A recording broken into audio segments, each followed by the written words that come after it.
C'est l'heure de démarrer. Bonjour à tout le monde. Nous poursuivons avec un peu de retard, donc je rentre dans la question des scénarios. Je vais faire le tour de ce qu'on appelle les scénarios aujourd'hui en France, les scénarios énergétiques. Et ensuite, nous aurons l'honneur d'écouter Didier Roux, à qui je demandais de parler d'un sujet que moi je connais mal. Vous avez vu que dès cette année et l'année prochaine, enfin non, vous n'avez pas vu pour l'année prochaine, mais je le dis, mais à nouveau, je vais parler de beaucoup de choses. Hein. Je prends le risque de parler d'énormément de sujets, mais j'ai fait l'effort d'essayer de comprendre assez globalement cette problématique de la transition énergétique, mais il y a quand même des sujets sur lesquels je préfère avoir des spécialistes, et donc je ne ferai pas de cours sur la question de l'habitat, et rien de mieux que d'avoir quelqu'un qui s'est occupé de ça un certain temps. Ça sera Didier Roux, je le présenterai tout à l'heure.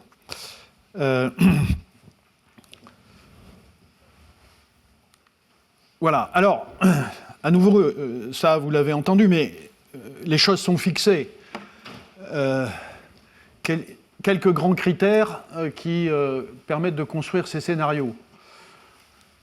Premier critère, c'est diminuer la consommation d'énergie. Alors, j'ai répété plusieurs fois, 1600 TWh aujourd'hui à peu près, la consommation d'énergie en France. Et évidemment, la question, c'est de combien on peut diminuer cette énergie à l'horizon 2050. Pour ceux qui sont debout, il y a encore des places, hein, vous pouvez venir au milieu.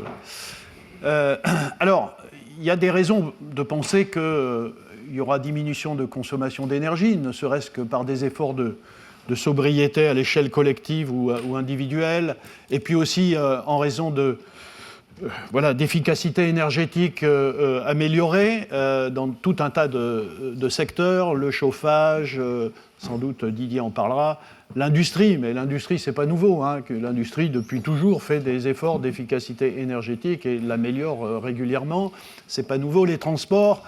Je veux juste montrer ceci, le simple passage du véhicule électrique, du véhicule thermique au véhicule électrique, c'est une diminution de consommation d'énergie parce que les rendements sont bien meilleurs.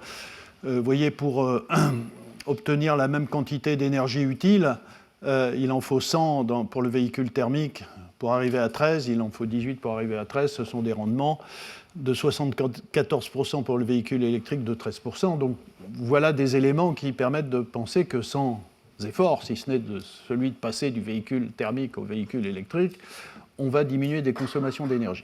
Simplement, vous allez voir que ces questions de consommation, de niveau de consommation, peuvent arriver à des scénarios, peuvent conduire à des scénarios assez extrêmes en termes de diminution de la consommation. Je n'aurai pas le temps de discuter de cela en détail, mais je dirai quelques mots. La deuxième chose, c'est évidemment de se débarrasser des énergies fossiles. Donc ça veut dire qu'il faut se débarrasser du charbon. En France, ce n'est pas très difficile, c'est bientôt le cas, totalement.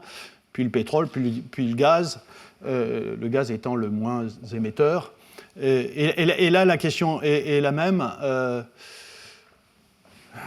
Est-ce qu'il y aura vraiment zéro fossile en 2050 ? Bon, je vous l'ai dit, je ne le pense pas. Mais il y a des scénarios, évidemment, qui fonctionnent avec ça. Il faudra du carbone. Ça, c'est un sujet... donc, il faudra de nouvelles sources de carbone. C'est un sujet dont je dirais assez rapidement qu'il est assez mal traité, de mon point de vue, dans les scénarios. Donc, on invoque la biomasse, hein, pour l'essentiel. Et la question, c'est combien de térawattheures pourront être atteints avec ces nouvelles sources de carbone. Évidemment, électrifier le système énergétique. Aujourd'hui, il est à 25%, hein, c'est très haut, hein, vous le savez, en France, pays très électrique. La plupart des scénarios visent quelque chose autour de 50%. Rien que ça sera une révolution, c'est déjà un défi majeur. Et vous avez compris pourquoi on va électrifier plus, parce qu'on va augmenter la part de l'éolien et de solaire en particulier, et ça, ce sont des énergies électriques. Là aussi, donc, de combien on verra que une époque, on a invoqué assez facilement 100% d'énergie renouvelable pour la partie électrique, et on verra que les choses sont moins faciles que nous ne le pensions, enfin pas moi, mais certains le pensaient il y a quelques années. Et évidemment, il y a la question de l'énergie nucléaire, jusqu'à quel niveau voilà, tout ça, ce sont les questions, mais enfin, tout est résumé dans un schéma comme ça. On part de là, 25% d'électricité, il faut diminuer la consommation totale, augmenter la part électrique, et puis se poser la question de si ça, c'est pas du fossile, c'est la partie non électrique, qu'est-ce que c'est voilà, vous avez finalement, c'est ça, hein, la transition énergétique. Maintenant, il faut le réaliser, c'est pas simple. Voilà. On a discuté de ça ce matin. Une véritable politique énergétique, ce n'est pas uniquement une politique énergétique qui calcule les émissions de CO2. Ce n'est pas uniquement le carbone. Il y a tout un tas d'autres paramètres, et j'en évoque quelques-uns ici. Évidemment, il est hors de question de ne pas assurer une sécurité totale d'approvisionnement. Éviter les blackouts, et manquer d'énergie. Donc il y a tout un tas de choses à régler autour de cette question. Évidemment, il faut que ce soit de l'énergie qui soit accessible à tous. Donc il y a un paramètre économique à respecter. Souveraineté énergétique, évidemment pas totale. Un pays comme la France ne peut pas être totalement souverain sur le plan énergétique. Nous allons dépendre, d'ailleurs on l'a dit, hein, la dernière fois, il y a de nouvelles dépendances, mais néanmoins, voilà, construire une politique énergétique, c'est aussi se poser la question d'être assez souverain sur un certain nombre de secteurs. Et enfin, évidemment, il faut que cette transition s'accompagne d'une nouvelle activité industrielle dans les secteurs. Les deux choses, la souveraineté, et activité industrielle, sont liées. Évidemment, si nous voyions arriver massivement de nouvelles technologies et sans y être présent industriellement à l'échelle de la France ou de l'Europe, ça poserait un certain nombre de problèmes. Donc c'est aussi des opportunités de réindustrialisation, comme on le dit beaucoup ces jours-ci. Voilà. Alors, les scénarios, avant de rentrer dans le détail de certains, c'est, je dirais, trois grandes tendances. Il y a les scénarios très décroissants. Alors, notamment la stratégie nationale bas carbone, hein, c'est celle sur laquelle a été construite la loi hein, dont j'ai parlé de 2015, hein, la loi de la transition énergétique, la croissance verte. Scénario Négawatt, d'ailleurs SNBC, c'est le cousin germain de Négawatt. Les scénarios de l'ADEME en 2015, donc des scénarios très très décroissants. Alors, la question de la décroissance, c'est une question qui est très débattue, vous savez, en ce moment. On l'a traduit parfois par effort de sobriété. J'ai utilisé le mot de sobriété, c'est un mot assez complexe, en dépit de ce qu'on pense. Mais cette question de la décroissance, elle est évoquée pour plein de raisons. Pour des raisons idéologiques, pour des raisons d'analyse des ressources énergétiques potentielles à l'avenir, et puis aussi parce qu'il y a cette idée assez profondément ancrée qu'il est impossible de créer un découplage entre croissance et émissions de CO2. Alors, voilà l'Europe. Voilà les émissions de CO2 en Europe depuis, ici j'ai pris 1980. Il y a à peu près une baisse de 35% des émissions de CO2 depuis 1980 en Europe, par habitant. C'est des émissions par habitant. Et voilà la croissance du PIB par habitant. Ici c'est en euros constants, mais si vous changez les chiffres, ça fait à peu près une augmentation du PIB de 50% par habitant depuis 1980. Voilà. Donc, on peut tenter le coup de travailler à des technologies qui permettent une certaine croissance. Je ne dis pas de viser des croissances à la chinoise il y a quelques années ou à l'indienne au-dessus de 10%, mais de viser une certaine croissance. Voilà. En tout cas, c'est ma position. Je ne crois pas que la décroissance est la solution. La décroissance est aussi une source d'inégalité, c'est une source de violence sociale, c'est une source de perte de liberté. Et on peut en discuter, ce n'est pas le sujet de mon propos ici, on va parler de scénarios. Mais en tout cas, il y a les scénarios décroissants pour l'essentiel. Il y a des scénarios, je dirais, qui proposent de faire disparaître le nucléaire, on le sait, et donc qui visent, notamment pour l'électricité, 100% d'énergie renouvelable, et qui, donc, en gros, se traduisent par de l'éolien de solaire massivement pour l'électricité et de la biomasse massivement pour le thermique. Quand je dis massivement, c'est pas autant massivement que certains scénarios, puisque ceux-là, en plus, vu la difficulté, proposent des baisses de consommation d'énergie absolument massives.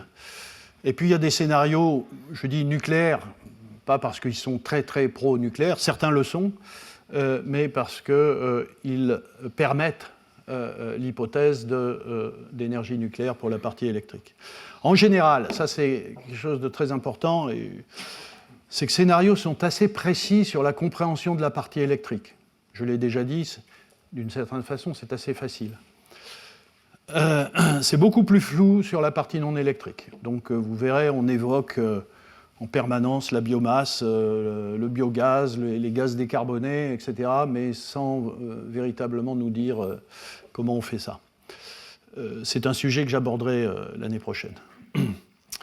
Voilà, donc premier de ces scénarios, il faut le mentionner, hein, c'est la stratégie nationale bas carbone, hein, c'est celle qui a été élaborée pour le gouvernement français et pour la loi de 2015.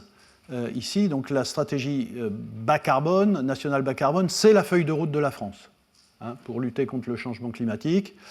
Et donc, en 2015, elle définissait une trajectoire de réduction des émissions de gaz à effet de serre jusqu'à 2050, qui était une division par 4. Il y a eu plusieurs révisions de cette SNBC, mais en gros, elle se donne comme objectif neutralité carbone, comme tout le monde, en 2050. Voilà, par exemple, le type de trajectoire qui est imaginé pour un scénario comme celui de la SNBC, avec une consommation d'énergie, vous voyez, qui est de l'ordre de 1000 TWh, enfin entre 900 et 1000. C'est une diminution colossale de la consommation d'énergie, avec à peu près 50% de l'électricité. Ce qui est assez troublant pour moi dans ce type de graphe, c'est que ça laisse sous-entendre que les transports, c'est zéro émission, que le résidentiel et le tertiaire, c'est zéro émission, que l'industrie de l'énergie, c'est zéro émission, et il reste un peu d'émissions de l'industrie et des émissions de l'agriculture. Objectivement, ça me paraît assez délirant d'imaginer qu'il y aura zéro émission pour l'industrie de l'énergie, pour les transports, etc. J'ai déjà expliqué que le véhicule électrique, ce n'est pas zéro émission. Voilà. Donc c'est assez troublant de travailler avec telles hypothèses, mais c'est le cas. Donc la stratégie nationale bas carbone, c'est ça. Hein. Aujourd'hui, 1600 TWh, l'électricité, c'est à peu près 450, 470. Et donc, 2050, ici, 930 TWh et beaucoup d'électricité. Voilà. Ça, c'est juste pour dire que quand on regarde les évolutions, alors vous voyez ici, ça c'est la situation en 2019, donc c'est aujourd'hui, les 25%, les 25% d'électricité sont répartis de cette façon suivante, mais là, ce que vous voyez entre 2020 et 2050, c'est donc de montrer que la consommation d'électricité, elle se fera essentiellement dans l'industrie, dans le transport, donc c'est assez compréhensible, hein, c'est l'électrification de tout un tas de procédés industriels et le passage aux véhicules électriques. Présidentielle, tertiaire, assez curieusement, ça ne bouge pas beaucoup. Et puis, de la production d'hydrogène qui demanderait de l'électricité. Mais on voit, c'est surtout transport et industrie qui seraient électrifiés. Voilà, donc ça, c'est la trajectoire qui est proposée. Aujourd'hui, 1600 TWh. Et donc, avec déjà quelque chose comme 1200 TWh en 2035 pour arriver à 930 en 2050. Dans cette stratégie, à nouveau, hein, c'est la loi française. La part non électrique, c'est 420 TWh, et ce qui est indiqué dans le scénario SNBC, c'est que ces 420 TWh seraient fournis d'une part par du gaz à hauteur de 150 TWh. Alors, gaz décarboné, pas toujours très clair de quoi on parle, ça peut être de l'hydrogène s'il est décarboné. Ça peut être du biogaz, mais en tout cas, vous voyez, il n'y a pas de gaz naturel là-dedans. Et puis, ce qui n'est pas gaz, bois, biocarburant, géothermie, chaleur fatale, etc., à hauteur de 270 TWh. Voilà. Ça ressemble beaucoup au scénario négawatt. Ici, comme vous le voyez, dans le scénario négawatt, qui est un des scénarios qui fait disparaître le nucléaire, puisque vous voyez, le nucléaire ici disparaît dès 2035, hein, donc on n'attend pas le vieillissement du nucléaire, on l'arrête.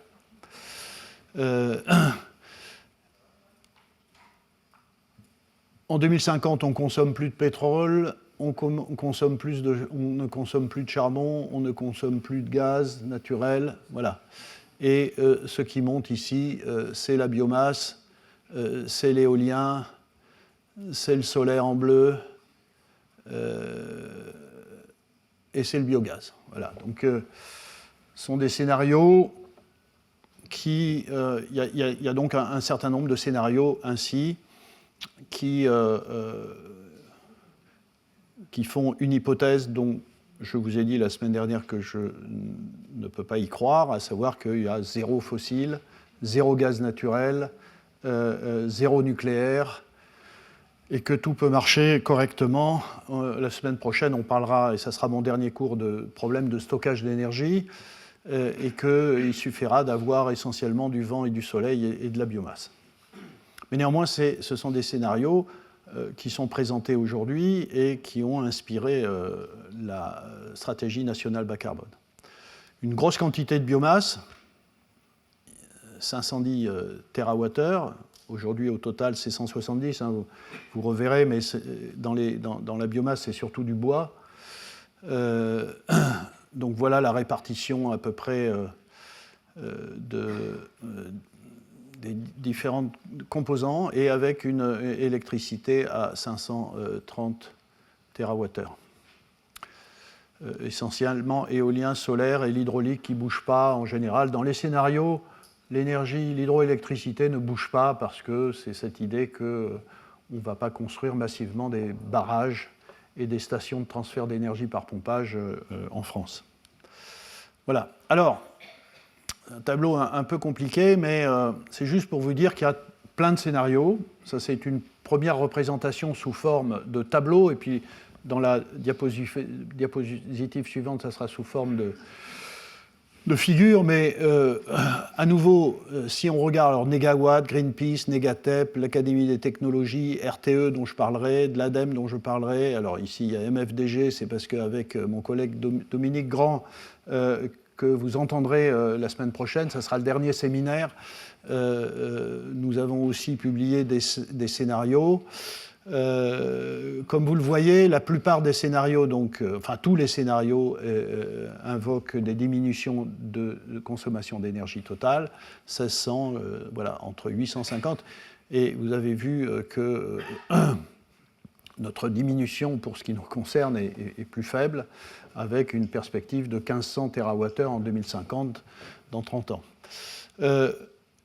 de la même façon, ce qui est assez caractéristique, c'est, vous voyez, entre parenthèses, c'est que pratiquement tous les scénarios se trouvent à une contribution de l'électricité de 50%. Alors évidemment, c'est relatif, parce que 50% de 1500, ce n'est pas la même chose que 50% de 900. Donc ça fait des quantités d'électricité qui peuvent être très très différentes. Et évidemment, vous avez aussi une grande variabilité en termes de contribution du nucléaire. Ça va en gros de 0, pas de nucléaire du tout, jusqu'à quelque chose qui correspond à peu près 350-400 TWh de nucléaire, qui correspond à peu près à la situation actuelle. Bon, je vais montrer d'autres scénarios que je trouve extrêmes du point de vue du nucléaire, qui ne sont pas indiqués ici, qui visent des quantités d'électricité nucléaire bien supérieures à ça. Voilà, ici, c'est une représentation pour vous montrer la variabilité de tous ces scénarios.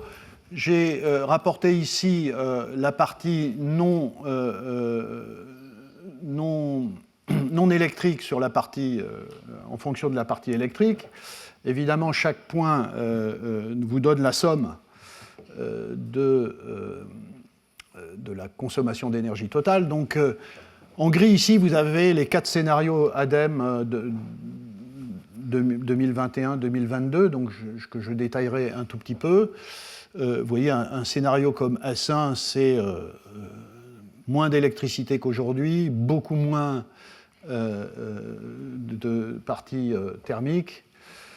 Donc, évidemment, on trouve ici les scénarios les plus décroissants, S1, S2, négawatts, avec des quantités totales. Alors, plus vous déplacez le long de cette ligne, et plus vous avez et moins c'est décroissant. Plus vous êtes en bas, et moins vous avez de parties thermiques. Plus vous êtes en haut, plus vous en avez. Et plus vous déplacez vers la droite, plus vous avez d'électricité. Voilà, enfin, c'est comme ça que se lit un scénario. Mais comme vous le voyez, c'est une très grande variabilité. Alors, c'est assez compliqué de comprendre pourquoi il y a une telle variabilité. Chacun y va, au fond, de ses préférences, hein, en gros. Alors, vous voyez que souvent, on finit par accuser les gouvernements de ne pas faire les choses correctement, mais si vous étiez ministre de l'énergie et que vous aviez un truc comme ça, vous faites quoi, hein? Donc, comme en plus ces gens-là ne se parlent pas tellement, tous ceux qui produisent ces scénarios, donc c'est assez difficile de construire une politique énergétique dans ces conditions. Voilà. Il est de bon ton d'accuser toujours les gens au pouvoir, mais voilà, il est aussi de la responsabilité de tous, en tout cas des experts qui produisent ces scénarios, d'essayer un peu de resserrer les choses et de dire ce qui est possible de ce qui ne l'est pas, parce que là-dedans, il y a évidemment plein de choses pas possibles, de mon point de vue. Je dirais par exemple ça, de mon point de vue. Scénario TWh, la voie du nucléaire, ce sont des scénarios qui non seulement invoquent une assez grande diminution de la consommation d'énergie, mais une quantité massive d'électricité. Donc là, c'est un doublement de l'électricité par rapport à aujourd'hui, et avec des quantités très importantes de nucléaire. Je pense qu'ils vont beaucoup trop loin. Mais néanmoins, vous voyez ce type de scénario, et ce qui est indiqué ici, donc, parce que la partie jaune, c'est le nucléaire, et vous voyez ici que transitoirement, entre les années 2030 et 2050, il y a beaucoup de choses de type éolien, solaire, etc. Mais c'est transitoire, puisque ensuite, ça doit disparaître pour arriver en 2070 avec une proportion de nucléaire tout à fait impressionnante. C'est la même chose avec le scénario Cérémé, ici. Ici, ça vous montre, alors c'est assez intéressant cette figure, parce que ça vous montre le programme nucléaire français, vous voyez, entre 1977 et 2000, la dernière centrale installée, c'est en 1999. Mais vous voyez qu'il y a certaines années, on a démarré 7 réacteurs nucléaires. Et on l'a fait chaque année, une année après l'autre, 7, 6, 5, 7, etc. Donc c'est assez impressionnant quand on voit les difficultés aujourd'hui de penser le nucléaire. Alors, pour arriver à de tels chiffres, hein, ici, là aussi, vous voyez, 750 TWh d'électricité, un nucléaire à haut niveau de 700 TWh. Donc, les hypothèses, pour arriver à ça, il faut construire assez massivement. Et ici, la proposition, c'est, vous voyez, à partir de 2035, c'est 2 réacteurs par an pendant 15 ans. C'est massif. Et c'est la prolongation des réacteurs actuels pendant 80 ans, évidemment assurée par l'autorité de sûreté nucléaire. Voilà, donc ça, ce sont des scénarios qui présentent des choses comme ça.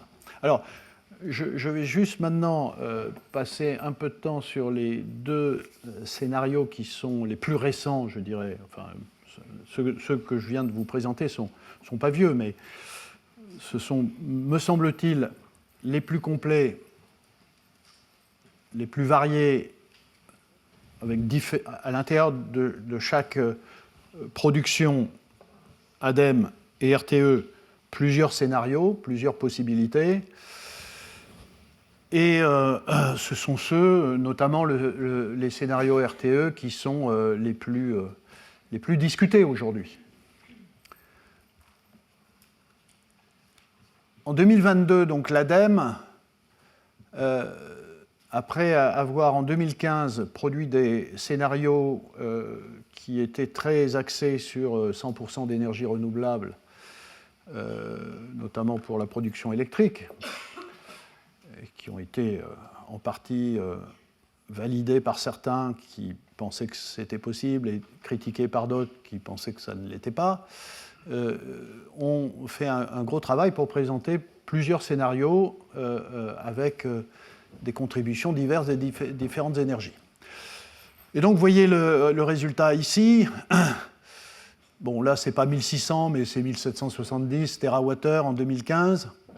Et vous avez ces 4 scénarios dont j'ai déjà parlé, S1, S2, S3, S4. Alors, à nouveau, on retrouve en S1 quelque chose qui est juste, enfin, pour moi, impensable.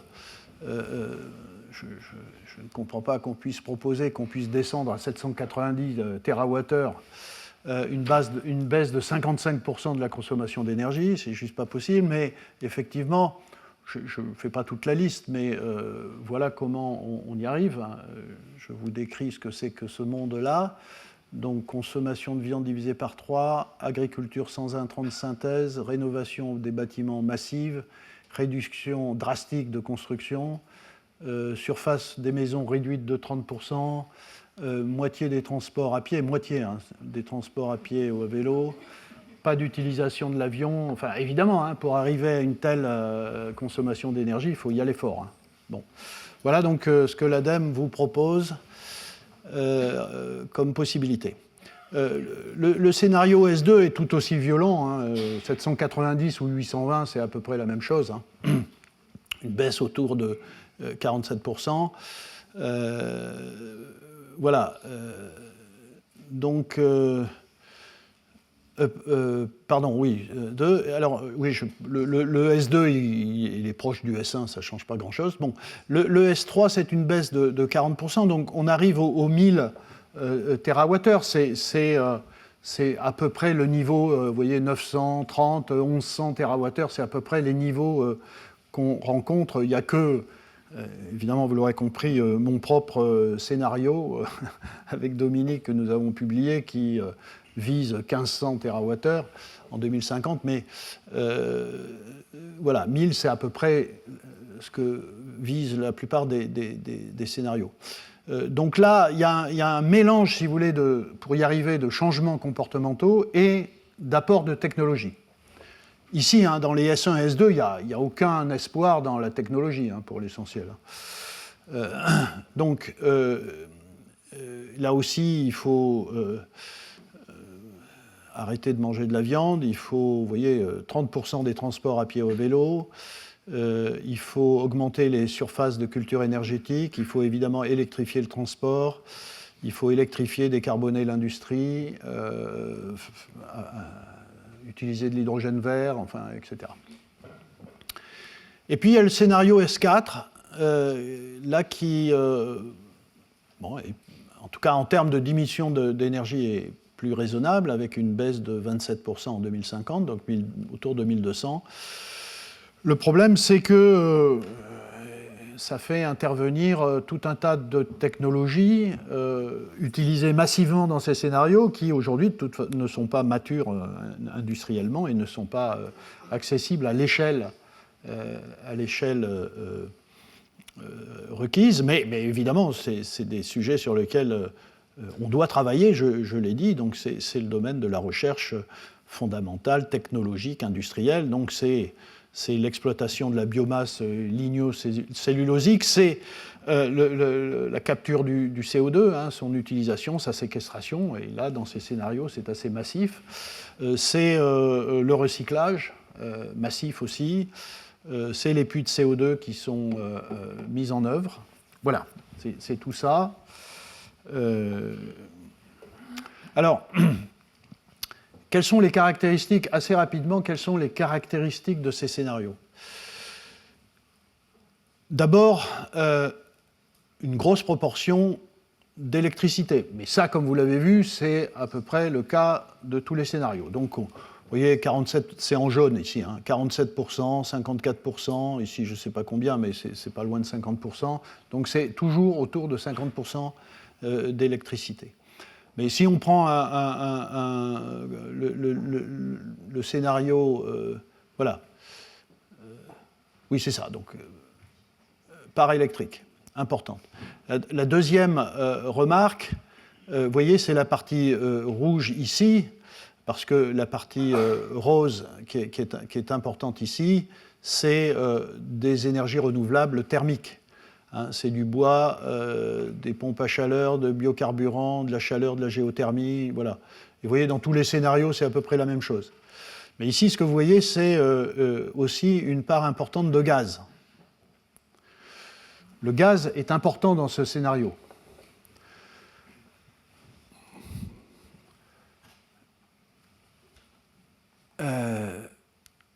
Et c'est quoi ce gaz? Le gaz aujourd'hui, c'est plus de 400 TWh. Hein. Donc sur les 1600 TWh, il y a 25% de gaz. C'est ce qui est indiqué dans ce graphe-là. Vous voyez ici dans les scénarios S1, S2, S3, S4, on a des quantités de gaz qui sont importantes, 140, 150 jusqu'à 370. Donc tout ça, c'est du gaz. La question, c'est ce que dit ce graphe, c'est par quoi il est produit, ce gaz. Eh bien, vous voyez que, à nouveau,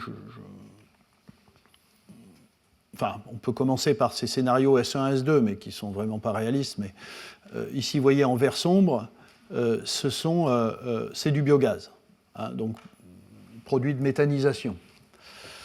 Dans S3, vous avez non seulement du biogaz par méthanisation, mais vous avez du biogaz par la stratégie Power to Methane, enfin c'est l'électricité, de l'hydrogénation du CO2, enfin production d'hydrogène, hydrogénation du CO2 pour donner du méthane, mais aussi de la pyrogazéification, donc une quantité très importante de biomasse qui est utilisée pour faire du biogaz.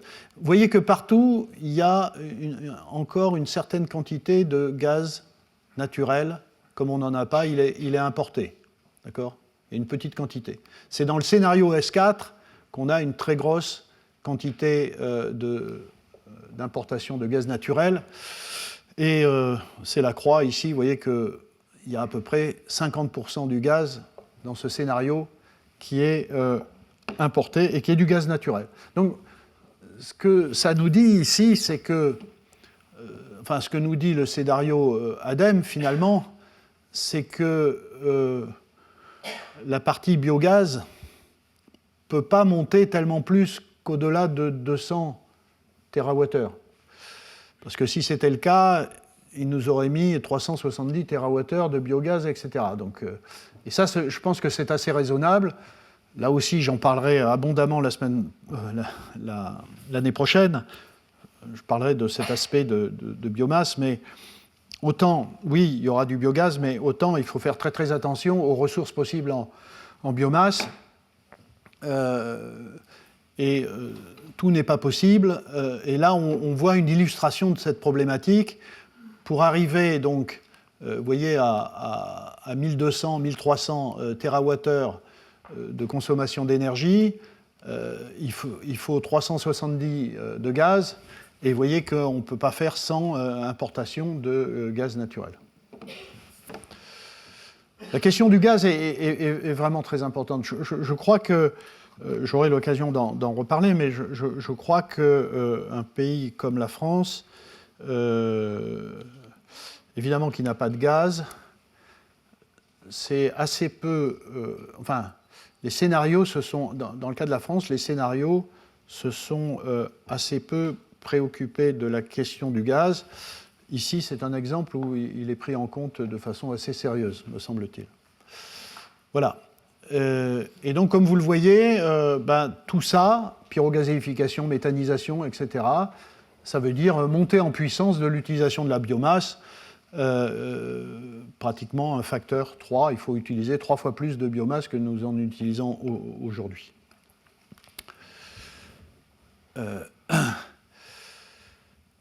Dans tous ces scénarios, je l'ai dit,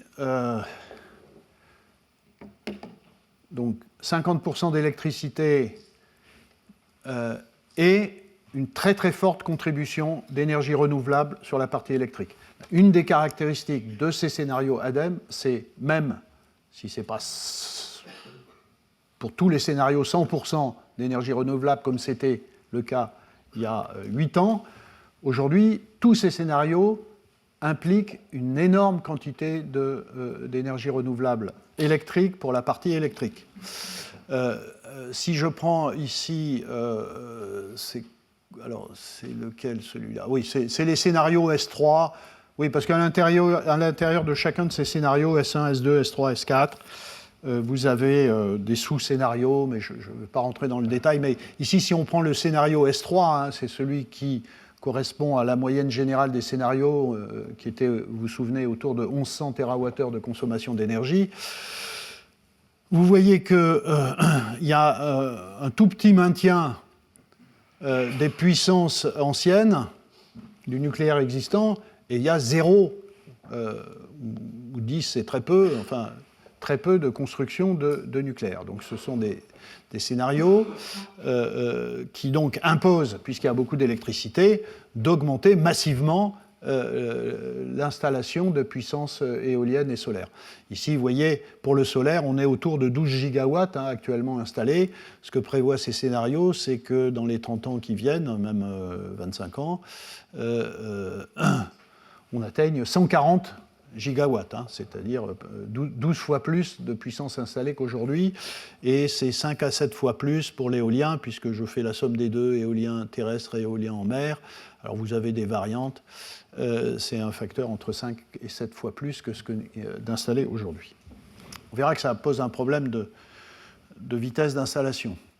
Toujours ce scénario S3, donc ça indique... donc, vous voyez la trajectoire, puisque pratiquement on n'installe pas de nouveaux nucléaires, donc c'est une chute, vous voyez, 2015, 2020, 2030, 2050 pour chacun de ces histogrammes, donc pratiquement plus de nucléaire, il disparaît, une augmentation massive, 80 gigawatts ici, 60 gigawatts, ça fait les 140, toiture, sol, et beaucoup d'éoliens. Éolien en mer, comme vous le savez, il n'y a pratiquement rien. et donc des augmentations massives d'éolien. Donc ça fait des quantités extrêmement fortes. Voilà. Ça, c'est pour dire quoi? À peu près la même chose. C'est l'autre scénario, c'est pas la peine d'en parler. Donc le résultat des courses, c'est que la contribution des ENR, si on fait le bilan de toutes les énergies renouvelables, à la fois dans la partie thermique, biomasse, etc., et dans la partie électrique, on se retrouve avec une contribution évidemment massive, c'est en jaune, dans tous ces scénarios, contribution massive des énergies renouvelables. Et en bleu ici, eh bien, vous allez trouver en effet la partie gaz naturel importé et puis d'autres choses. Voilà, donc ça, c'est évidemment voilà, des enjeux majeurs. En tout cas, c'est ce que l'ADEME propose comme scénario. Je vais terminer sur les scénarios de RTE, réseau et transport de l'électricité, qui sont aujourd'hui très, très discutés. Hein. Ce sont peut-être ceux qui sont les mieux connus.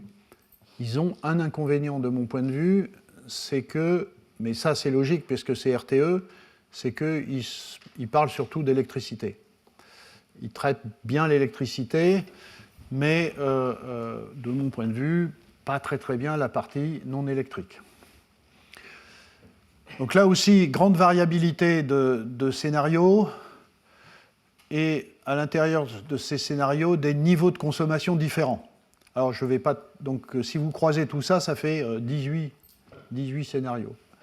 Donc je ne vais pas, évidemment, les détailler tous, ça n'a pas beaucoup d'intérêt. Je vais me concentrer sur les extrêmes.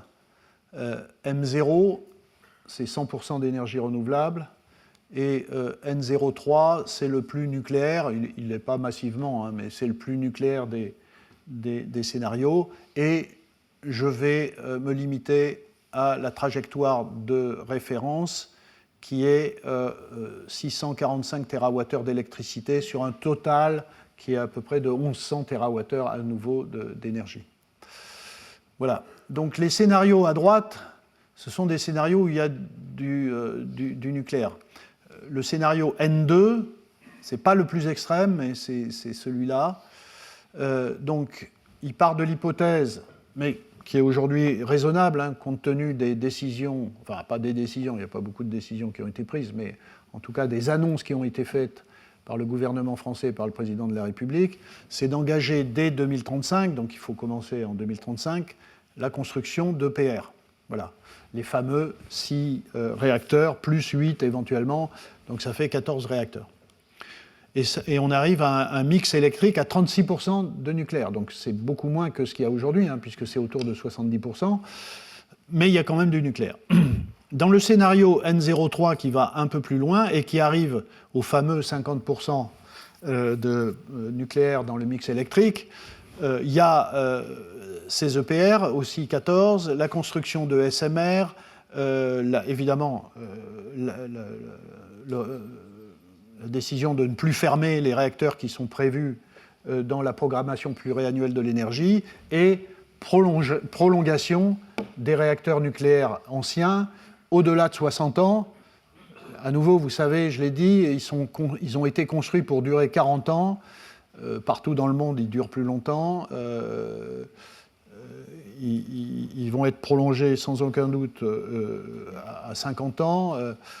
Aux États-Unis, on va jusqu'à 80. Enfin voilà, c'est des hypothèses ici. Chaque fois, c'est évidemment sous le contrôle de l'autorité de sûreté nucléaire qui valide la qualité de ces réacteurs pour qu'ils puissent continuer. Voilà. Donc, et donc la trajectoire est celle-là. Vous voyez, on est ici aujourd'hui. Ça, c'est ce qu'on voit, c'est des graphes, enfin c'est des figures qu'on voit dans les scénarios RTE. Donc à nouveau, je prends le scénario de référence, 1100 TWh. Vous voyez, ici, c'est 1100 TWh, tout ça. Et on est passé de 1600 à 1100 entre aujourd'hui, 2020 et 2050. quelques mots. Ici, c'est la partie électrique. C'est les 645 TWh d'électricité. C'est beaucoup plus qu'aujourd'hui, hein. Vous vous souvenez, c'est 470 aujourd'hui. Donc là aussi, c'est un effort considérable d'électrification de ce pays. Et ici, évidemment, la question, c'est quelle part de nucléaire ancien, quelle part de nucléaire nouveau, quelle part de NR, donc point d'interrogation. Il y a tous les scénarios, donnent différents niveaux, mais en tout cas, la projection, c'est 645 TWh. Ici, c'est la partie non électrique. À nouveau, je l'évoque souvent, mais c'est celle-là, 460 TWh, qui est assez mal expliquée. Ce qu'on voit ici en noir foncé, c'est le charbon qui disparaît. Effectivement, il a disparu pratiquement aujourd'hui. Ici, en gris foncé, c'est le pétrole. L'hypothèse, c'est qu'il y a zéro pétrole en 2050. À nouveau, pour être cohérent avec ce que j'ai dit la semaine dernière, c'est quelque chose qui peut paraître étonnant puisqu'il n'y a aucune projection, par exemple, que le véhicule soit 100% électrique en 2050 en France. Et il y a assez peu de perspectives que les thermiques qui restent soient... RTE, d'ailleurs, évoque à peu près la moitié, 15 millions. Il y a 30 millions de véhicules en France, un peu plus, 33. RTE évoque une perspective de la moitié à peu près de véhicules électriques en 2050, ce qui serait déjà bien. Mais ça veut dire qu'il reste 50% de véhicules thermiques en 2050. Alors certes, on a arrêté d'en vendre en 2035, mais il y a des gens qui vont continuer à en utiliser. Et évidemment, ça sous-entend cela. Vous voyez, zéro pétrole, ça sous-entend qu'on aurait trouvé la solution définitive pour produire massivement ce qu'on appelle des carburants alternatifs.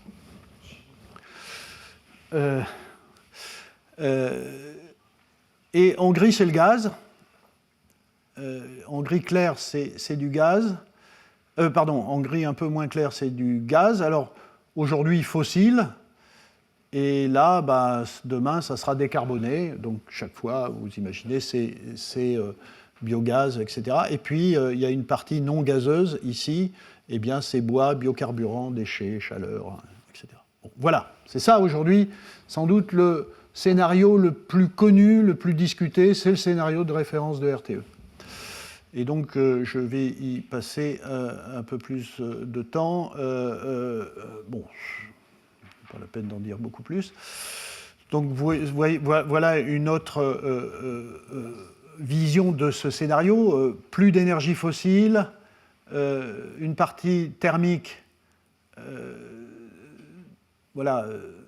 que j'ai indiquée, décarbonée, et puis une augmentation de la partie électrique. Ça veut dire que tout un tas d'usages qui consommaient des fossiles doit passer dans la partie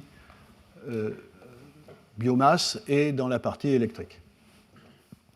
Et si on regarde dans ce scénario les évolutions au fond de la consommation électrique, parce que de passer de 470 ici à 640, bien qu'est-ce qui bouge? Il y a de l'électricité pour produire de l'hydrogène, donc ça c'est avec l'hypothèse qu'on sera capable massivement, à des coûts raisonnables, de faire de l'électrolyse de l'eau, ce qui n'est pas encore le cas. C'est l'électrification de l'industrie, ça c'est une constante de tous les scénarios, c'est assez raisonnable, il y a tout un tas de procédés qui vont être électrifiés. La chaleur industrielle va être électrifiée, sans doute la production d'acier va être électrifiée, etc. Les transports, évidemment, vous voyez, très peu d'électrique et plus d'électrique, c'est logique. Tertiaire, alors c'est assez curieux de voir une diminution pour l'habitat, mais Didier va nous expliquer. Mais en tout cas, en gros, l'idée, c'est qu'en effet, il y a électrification, pompe à chaleur, etc., mais aussi diminution par le fait de la rénovation des bâtiments. C'est ça l'hypothèse. Voilà. Et pour le résidentiel, une baisse aussi du résidentiel. Didier, tu nous expliqueras pourquoi ça baisse, alors qu'on parle d'électrification de l'habitat et du tertiaire. Voilà, donc, vous voyez ici, on parle que d'électricité pour le moment, mais si je prends donc le scénario le plus extrême à gauche, c'est-à-dire 100% renouvelable, donc c'est la sortie du nucléaire.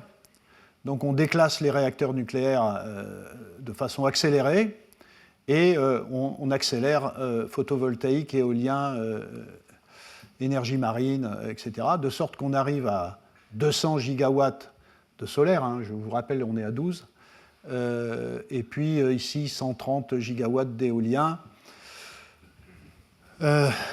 et zéro de nucléaire. Évidemment, vous avez compris, et vous comprendrez la semaine prochaine, mon discours sur... il y a quand même tout un tas de rapports, et notamment le fameux rapport à Agence internationale de l'énergie RTE qui nous disait les conditions pour avoir une quantité massive d'énergie intermittente dans le mix électrique. Il y avait tout un tas de conditions, et en particulier de la pilotabilité, du stockage, du travail sur les réseaux électriques. Et donc c'est ce qu'on voit ici dans ces hypothèses. Bouquet de flexibilité, ça veut dire qu'est-ce qui sert à produire de l'énergie quand il n'y a pas de vent et de soleil, hein, d'accord.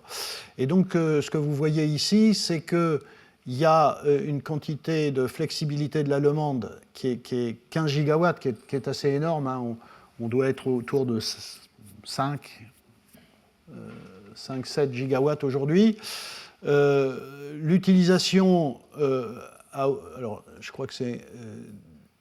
17 gigawatts de véhicules to grid, donc c'est cette hypothèse que les véhicules électriques vont servir de tampon à la variation de la production et de la consommation d'énergie, c'est-à-dire que vous aurez votre voiture électrique branchée, avec votre accord bien sûr, RTE va vous charger votre batterie quand il y a trop d'électricité et vous la pompez quand il n'y en a pas assez.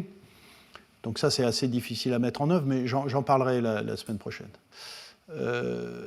Du thermique décarboné, donc il faut des centrales pilotables, hein, c'est ça le truc, hein, c'est que il vous faut des centrales thermiques qu'on peut mettre en route et arrêter à volonté, et c'est 29 gigawatts, et puis des méga-batteries pour 26 gigawatts. Tout ça est énorme, et on ne sait pas faire pour le moment pour beaucoup de ces choses-là, en particulier le véhicule to grid et les méga-batteries. Et puis en plus, il y a un port, 40 gigawatts de flexibilité avec les interconnexions européennes, c'est-à-dire qu'on donne de l'électricité et on en reprend des pays voisins. On est très très loin du compte aujourd'hui, hein, donc ça veut dire qu'aujourd'hui on doit être à une dizaine de gigawatts, donc ça veut dire qu'il faut massivement développer de nouveaux réseaux. Hein. Voilà, on n'a pas commencé pour le moment. C'est la conséquence de l'absence de ressources pilotables et de nucléaire. Et ici, si vous voyez, si on considère, alors il y a tous les intermédiaires, l'autre extrême, N03, donc là, vous voyez qu'on a moins de photovoltaïque, on a moins d'éolien, mais on en a de façon raisonnable. Hein. Il faut passer de 12 à 70 en solaire, il faut passer de 17 à 65 en éolien, donc il faut le faire. Le nucléaire historique, donc ça c'est la prolongation du nucléaire, et le nouveau nucléaire, c'est les fameux 14 EPR, quelques SMR, etc. Donc on arrive, vous voyez, à une cinquantaine de gigawatts. Le fait d'avoir introduit du nucléaire, on voit tout de suite la différence. On baisse un peu dans la flexibilité de la demande. Il n'y a plus les méga-batteries, enfin il y en a 1 gigawatt, vous voyez, c'est presque rien. Il y a beaucoup moins de centrales thermiques, et par contre, c'est une des caractéristiques des scénarios de RTE. Une des caractéristiques des scénarios de RTE, c'est la quantité massive d'interconnexions qui sauve le système. Donc, Dominique Grand parlera de ce problème dans le dernier séminaire la semaine prochaine. Une des caractéristiques de RTE, je le répète, c'est que même dans un scénario assez nucléarisé, pas nucléarisé au niveau de ce qui est notre système est aujourd'hui, mais évoque la nécessité d'avoir des quantités massives d'interconnexions avec les pays européens. Et ça, c'est assez délicat, comme racontera Dominique Grand, parce que, voilà, si les pays voisins vont massivement vers des énergies intermittentes, comme je l'ai dit, quand il fait nuit en France, c'est assez probable qu'il fasse nuit aussi en Allemagne. Et, comme le dira Dominique, ce qu'on définit comme étant le foisonnement, c'est-à-dire le fait que quand il n'y a pas de vent quelque part, il y en a obligatoirement ailleurs qu'on pourrait récupérer. Comme vous le verrez, on vient de publier un article sur le sujet, ça ne marche pas très très bien. Donc c'est une question qui se pose, mais évidemment, la solidarité, la politique énergétique européenne, s'il y en avait une, pourrait en effet considérer que la solidarité conduise à améliorer, à renforcer les interconnexions, mais avec une certaine limite que RTE ne s'impose pas, en tout cas, les limites. Voilà. J'ai presque terminé, mais évidemment, et ça c'est vrai pour tous les scénarios, lorsque vous mettez beaucoup d'éolien et de solaire, ça veut dire que vous devez accélérer massivement l'installation de ces capacités. Aujourd'hui, on est à peu près à 1 gigawatt par an, aussi bien d'ailleurs de solaire que d'éolien. Si on veut atteindre, et vous voyez, je prends les scénarios les plus extrêmes, là, M0, MZO1, si on veut atteindre les puissances installées que propose l'ensemble de ces scénarios, et en particulier celui de RTE, c'est ici le cas, vous voyez qu'il faut passer ici, alors, oui, voilà, la France, c'est aujourd'hui 1 gigawatt de... Ici, c'est le photovoltaïque, 1 gigawatt. Vous voyez, dans les meilleures années de ces pays-là, Allemagne, Espagne, Italie, on va entre 2 et 4 gigawatts. C'est des pays qui ont 2 à 4 gigawatts par an d'installation. C'est des pays qui sont les plus massivement impliqués dans l'installation de ces capacités. Atteindre les capacités inscrites dans le scénario M0, c'est autour de 7 gigawatts. Donc, pour y arriver, il faut aller à une vitesse qu'aucun pays dans le monde, même les plus volontaires en matière d'énergie renouvelable, n'ont pas atteint. Donc, il y a quelque chose qui est un peu... je dirais perturbant, mais probablement faux dans ces scénarios. Et c'est la même chose en particulier pour l'éolien en mer, vous voyez. Alors pour l'éolien terrestre, vous voyez, on est à 1 gigawatt, il faut aller à 2, mais d'autres l'ont fait, l'Allemagne, vous voyez. Donc c'est faisable. C'est pas une telle... Mais pour l'éolien en mer, vous voyez, on est à 0. Enfin, je rappelle que c'est en novembre 2022 qu'on a inauguré, qu'a démarré le parc éolien de Saint-Nazaire, 80 éoliennes, 170 MW. Donc c'est pour ça qu'il y a 0 ici dans le scénario RTE, qui était de 2021. Mais vous voyez, si on prend la Grande-Bretagne, maximum c'est 1 gigawatt par an. Voilà. Bon, il faudrait qu'on en fasse 2 gigawatts. Donc tout ça alors qu'on est à 0.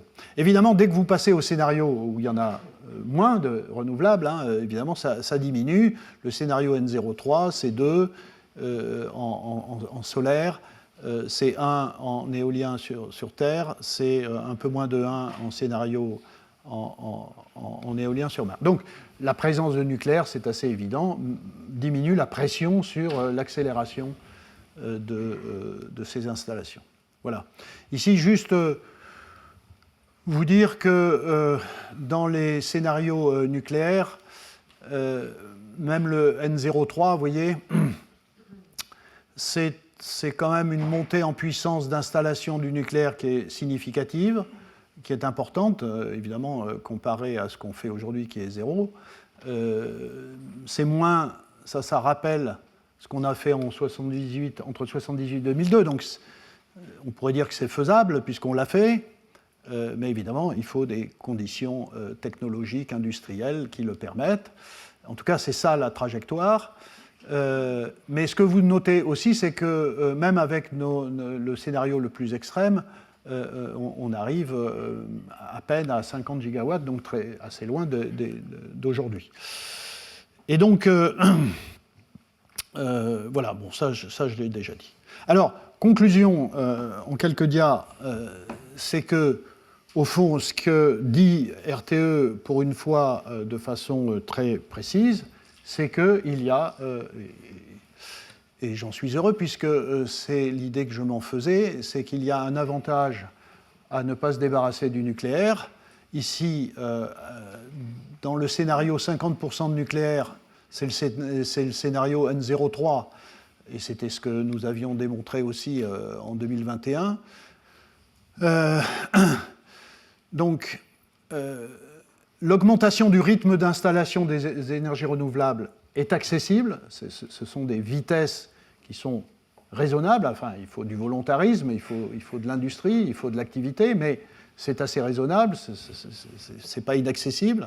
1,5 à 2 gigawatts par an pour chacune des technos, c'est accessible. On n'a pas besoin de passer à 6-7 gigawatts par an. Donc ça met un peu moins de pression. Le coût complet est en faveur des scénarios N03. Le coût complet, vous voyez, est indiqué ici. Si on prend le coût de ces énergies, on arrive à peu près à la même chose. Mais ce qui fait la différence, c'est le coût des flexibilités. Grâce au nucléaire, on a de la flexibilité et on a moins de pression sur la quantité de production flexible. Par contre, il y a un coût associé dans les scénarios les plus énergie intermittente. Et puis,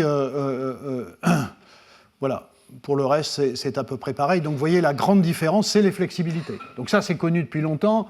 Parfois, ceux qui défendent le 100% renouvelable l'oublient, mais la question des flexibilités est absolument essentielle. On le redira la semaine prochaine. Voilà. Donc, les coûts complets sont plus faibles dans le scénario N03 que dans le scénario M0.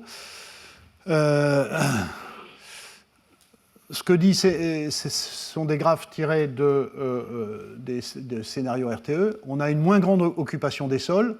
Si on regarde ici la projection du nombre d'hectares occupés par des panneaux photovoltaïques au sol à l'horizon 2050, vous voyez qu'on passe de 50 dans le scénario N03 à 200, donc c'est un facteur 4. C'est colossal avec le scénario M0. Et enfin, évidemment, parce que le nucléaire est une énergie bas carbone. Quand on regarde les émissions de CO2, en prenant en compte l'ensemble de la chaîne, hein, c'est ce qui est indiqué ici, l'extraction, la construction, les émissions directes, le cycle de vie, etc., l'aval du combustible, et bien le scénario N03 émet moins de CO2 que le scénario M0. Voilà, j'ai terminé. En tout cas, voilà la leçon du scénario RTE. En effet, l'idéal, c'est un mix nucléaire énergie renouvelable. Et il y a la question du gaz. Il faut la traiter sérieusement. Il faudra du gaz.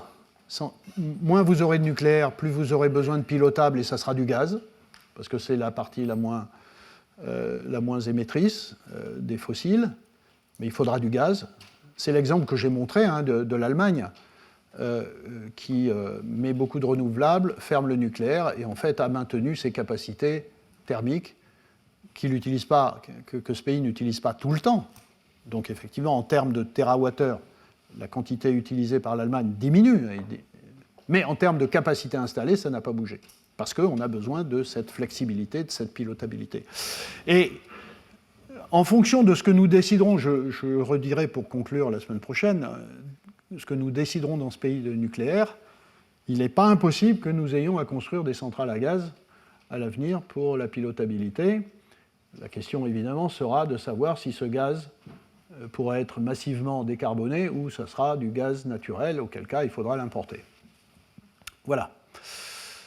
Voilà, et j'ai terminé sur ces parties scénarios. J'ai essayé de vous donner le plus complètement possible la philosophie de ces scénarios, les résultats des principaux scénarios ADEME et RTE dans le détail. Je crois que ce sont des choses extrêmement importantes que le citoyen doit connaître, parce qu'à la fin, c'est quand même lui qui devra décider par les nouvelles loi de programmation pluriannuelle de l'énergie. Les discussions commencent, et nous aurons à en voter une en 2024, je crois, et également les nouvelles lois et les nouvelles décisions concernant le nucléaire. Voilà, je vous remercie.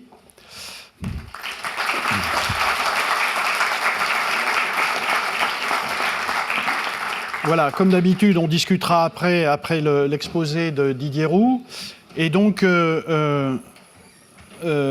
voilà, je laisse la parole à Didier. Donc, Didier est membre de l'Académie des sciences, il est membre de l'Académie des technologies et peut-être plus en lien avec le sujet qui va être traité, il a été directeur de la recherche et du développement et de l'innovation du groupe Saint-Gobain. Et Saint-Gobain est une de ces magnifiques entreprises qui s'intéresse à la transition énergétique pour le bâtiment en particulier. Donc, Didier va nous dire un peu ce qu'il pense des évolutions possibles dans ce domaine. Merci.